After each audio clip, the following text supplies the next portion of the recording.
So hello guys, welcome to my new blog. তো তোমরা সবাই কেমন আছো? আই হোপ তোমরা সবাই ভালো আছো। তো তোমার জন্য আমি ভিডিও দেখে কালকে আমার ভেঙে দিয়েছিলাম হালকা করে ডিসপ্লে। তো গ্লাসটা আগে থেকে আগে থেকে ভাঙা ছিল, তো কালকে আবার ভাঙলো। তো ভাবলাম যে ডিসপ্লেটা ফেটে গিয়ে কাজটা চেঞ্জ করে দিই। তো কাজটা এখন ভাবলাম বসে বসে খুললাম। খোলার পরে এই কাজটা ভাবছি এগুলো থেকে না একটু অত ভাঙেনি খোলার সময়। তো ভাবলাম এটাকে আরও চুচ্চুয়া করে দিই, চুচ্চুয়া করলাম আর জাস্ট এভাবে রাখলাম। একবার এরকম করে মারলাম আর হাত কেটে গেল। বিপদের পরে বিপদ।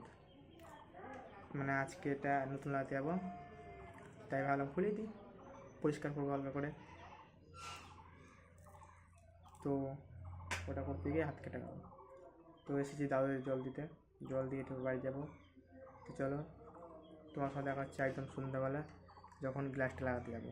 ওকে।